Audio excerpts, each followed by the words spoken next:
바뀜과 또 앞으로 우리가 수행해야 될 방향의 핵심적인 부분들을 지적해 주신 것 같습니다. 같이 우리가 이제 토론을 또 진행하면서 두 분의 지금 지적해 주신 몇 가지 이슈들을 좀 더 깊이 숙고해보는 그런 시간을 갖도록 하겠는데요. 첫 번째 토론은 우리 꿈토 청소년 대학공동체 대표이신 배한규 선생님 한번 듣도록 하겠습니다.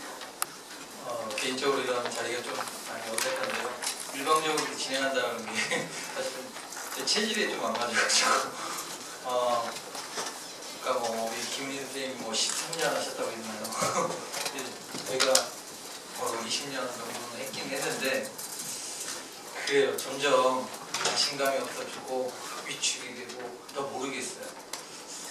이 전문가라는 소리가 부끄러울 정도로 돼버리고 10월 말일날 저희가 도보여행을 갔다 왔는데 웬만하면 경험이 많다 보니까 안전장치가 잘 돼 있다고 생각하고 그냥 진행을 했었는데 갑자기 셋째 날인가 전혀 예측도 못했는데 애들이 3명이 없어진 거예요. 도보여행 도중에. 뭐지? 그러니까 한 번도 그런 경험이 없는데 아이들이 그렇게 야 우리가 전문가가 아니야 이런 생각을 했고요. 제 제목이 콩나물 시루에 물 주듯이라는 그런 제목인데요. 제가 이 일을 하면서 2000년도 초반에 그 주위에서 만류를 많이 했습니다. 이게 빠진독이 물 붓기다 하지 마라. 어떻게 하려고 그러냐 사실 만류를 했는데 우연한 기회에 제가 콩나물 시루에 물 주듯이라는 그 시를 읽게 됩니다. 그러면서 거기에 콩나물 시루에 물을 주지만 물이 빠져나가지만 콩나물은 자란다. 이걸 딱 읽고 나서 정말 뭔가 이렇게 마음속에 그 희망적인 마음이 막 용솟음 치는 거예요. 그러면서 제가 다시 마음을 다잡고 이 일을 시작한 계기가 돼서 그 제목을 이렇게 정했는데요. 그 이후로 1년 후에 제가 콩나물 재배를 하게 됩니다. 3년 동안 재배를 했어요. 그래서 전통 방식으로 그 물을 재활용해가지고 아이들하고 콩 고르는 작업, 그 다음에 최적의 환경을 조성하기 위해서 온도를 20도에 유지한 상태에서 그 다음에 아이들이 2시간씩 또 물을 주는 작업, 그러면서 이렇게 불침벌을 세워가지고 깨워주고 막 하면서 이렇게 4일, 5일 정도 우리가 정성을 들여서 콩나물을 기르니까 결국은 판매까지도 하게 됐는데 결국은 콩나물을 재배하는 거나 아이들 변화시키고 성장시키는 거나 똑같다는 생각을 좀 했고요.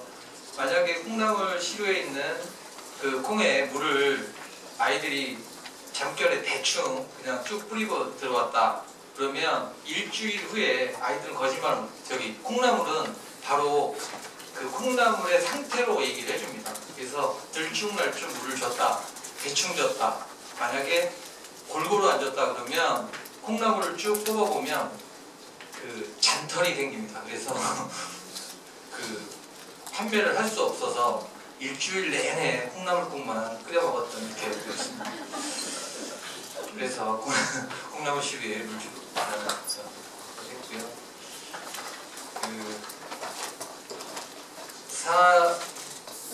사각 지역에 있는 아이들 전혀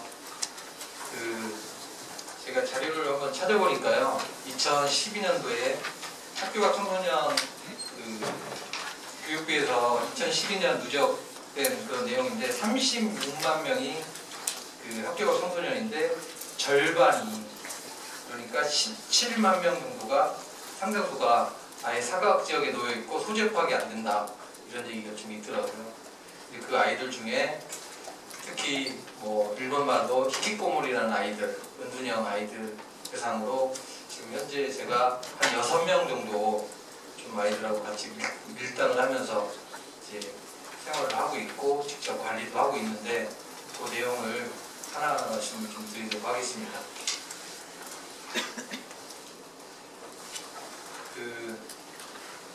정민이의 이야기인데요. 정신보건센터에서 의뢰가 들어와서 그 가정방문을 해보니까 거의 한 일주일 정도는 찾아갔는데 어머니만 나오게 되고 아이 얼굴을 못 보게 됩니다. 그래서 계속 그래도 제가 왔다라는 목소리를 들려주기 위해서 계속해서 이름을 부르고 또 부르고 하고 확인시켜주고 그러니까 자기 방에서 나오지는 않아서 일주일 내내 또 그러고 그러다가 그 아이하고 그 대면하게 될 때 그 아이하고 첫 번째 대화가 뭐였냐면 반갑다. 근데 아이 컨택도 못하고 그냥 고개만 숙이고 있는 그런 상황이었어요. 근데 그 아이하고 그 아이가 왜 이렇게 됐는지 그 내용을 하나하나 그 내용이 좀 많은데 간단하게 설명을 좀 드리도록 하고 이따가 그 토론 시간에 질문을 받고 설명을 드리는 걸로.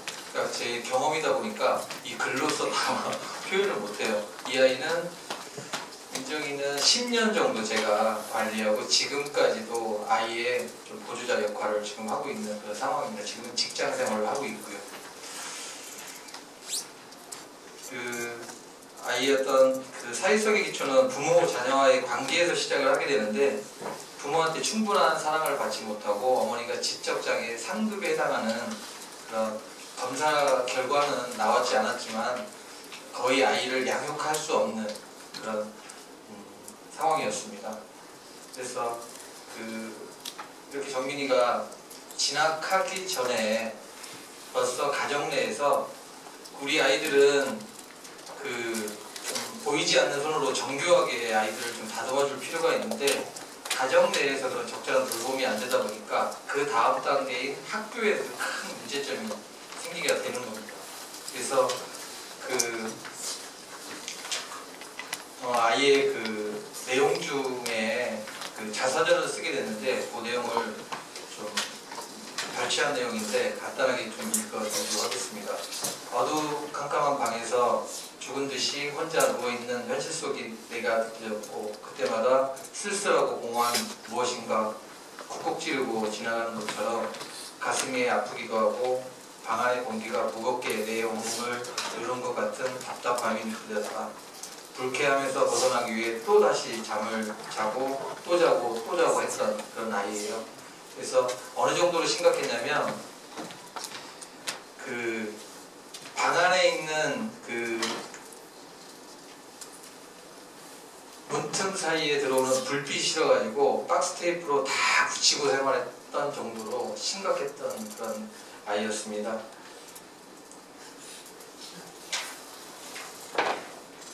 그런데 그 아이가 학교 생활을 하면서 또 다른 그 우리 교사한테 큰 상처를 받게 되는데요. 요 내용은 여러분들이 좀 읽어보셔야 될 것 같고요. 이걸 다 읽어드릴 수는 없는 그런 상황이고, 만약에 우리 학교 교사가 우리 민정이 집에 가정 방문을 했으면 이렇게 아이들의 사소한 다툼에 그렇게 개입을 했을까? 그렇게 아이한테 그 영구적인 장애를 가질 수 있을 정도로 큰 상처를 줬을까? 이런 생각을 좀 했고요. 그런 생각을 했거든요.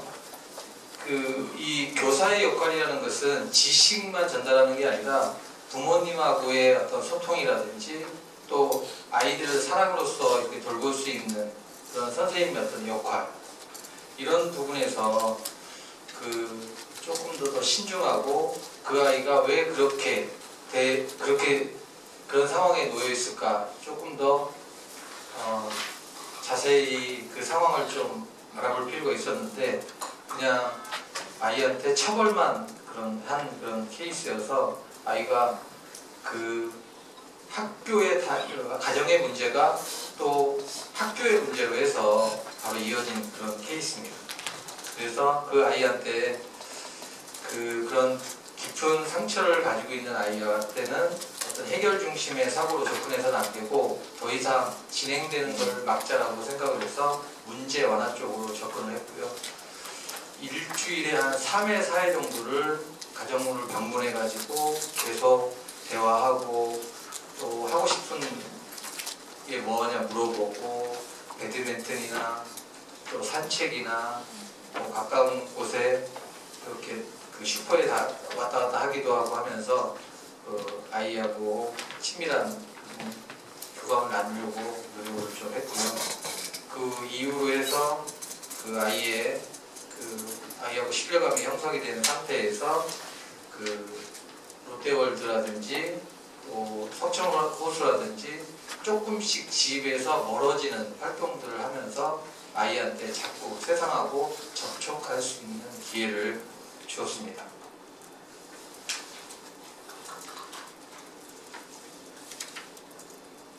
그리고 그 아이가 또 바뀔 수 있었던 이유는 그 우리 교사 중에 그 여자 선생님이 민정이에 대한 남다른 애착을 가지고 있어서 그분하고 같이 그 생활을 하게끔 만들어준 완전히 환경을 좀 바꿔준 그런 그 일이 있었는데 그 이후로 한 6개월 정도 우리 최민정 선생님하고 생활하면서 그 아이가 조금씩 점진적으로 변화를 하기 시작했습니다. 특히 그 이제 웃음이라든지 또 다른 아이들하고 상호작용을 하려고 하는 그런 조그마한 움직임들이 좀 보였었고요.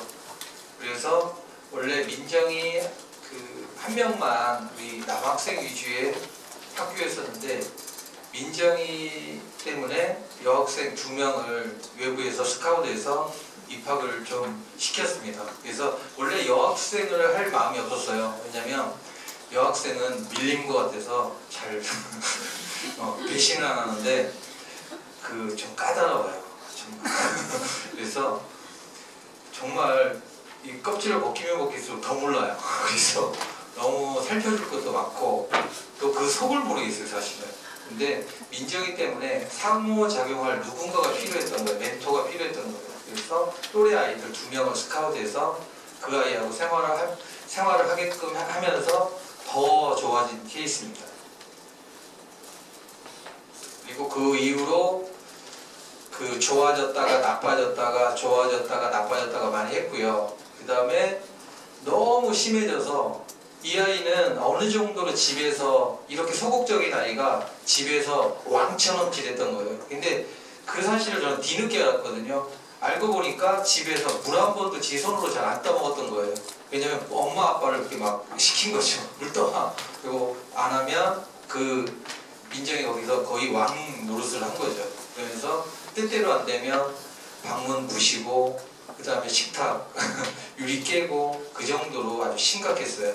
그래서 그 한계선을 분명히 정해줬는데도 불구하고 계속해서 그 분노 표출을 부모님한테 해서 거기를 그 집에서 정리해야 되겠다는 생각을 가지고 해서 병원에 한 3개월 정도를 입원을 시켰습니다.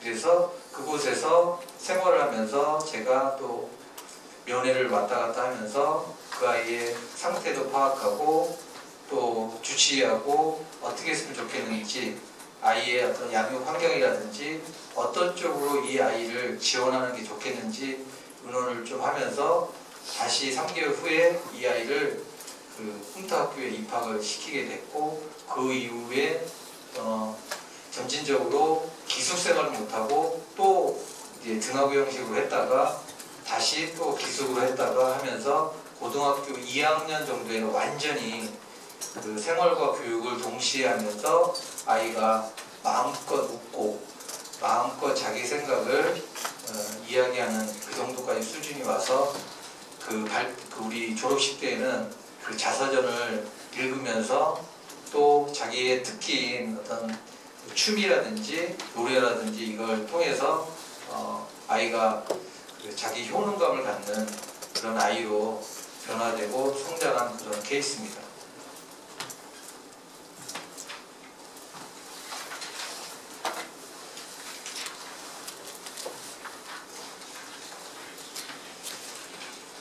그래서 은둔형 외톨이에 관련된 지원에 대한 부분에서 그 앞에서 정민이의 사례를 좀 제가 설명을 드렸는데요. 집 밖에 외출을 꺼려하기 때문에 급격한 변화보다는 관계가 형성될 때까지 이렇게 아이하고 좀 수시로 방문을 하면서 그 불안감을 좀 덜하도록 천천히 좀 개입을 해야 된다고 생각을 하고요.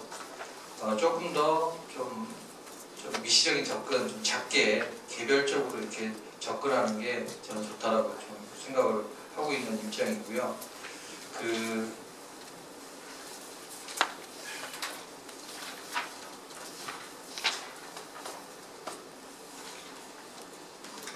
이 아이들, 은둔형 아이들한테는 이 사례가 있는데, 일본 후생 노동선 같은 경우에는 2005년부터 20개 민간단체에서 위탁계 젊은이의 자립학원을 운영하고 있고, 민간 차원에서 은둔형 외톨이 대상으로 공동체 생활하는 기숙사 형식의 학원과 대안학교가 많이 존재한다고 합니다.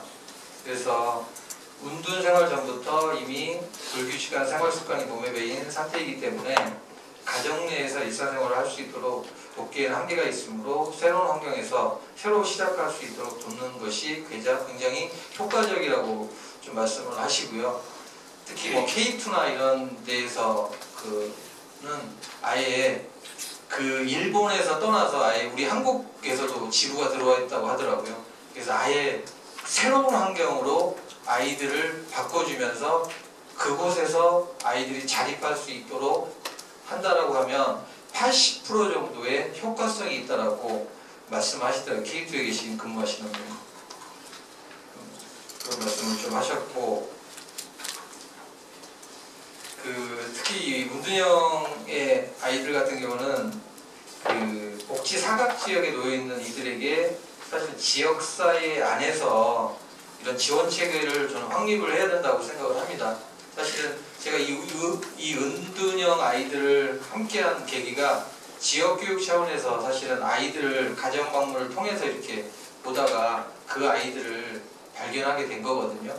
그래서 조금 더 작게, 조금 더 소그룹화 시켜서 지원하는 게 더 효과적이라고 생각을 좀 하고 있는 입장이고요. 특히 체계적인 확립이 필요하고 인력의 어떤 전문성이라든지 관리의 지속성이 좀 철저히 담보돼야 이 은둔형 청소년 문제가 좀 완화가 될 수 있을 거라고 생각을 하고, 특히 가정적인 개입, 그 다음에 개인적인 이해가 좀 선행돼야 되고, 그걸 바탕으로 개별적인 또 접근도 해야 되고요.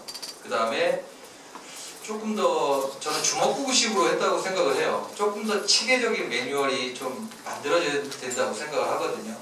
그래서 그런 체계적인 매뉴얼을 통해서 그 아이들을 좀 세상 밖으로 좀 이렇게 끌어내는, 그 아이들을 좀 견인해내는 그런 일들을 좀 했으면 좋겠다, 이런 생각을 좀 해봤습니다.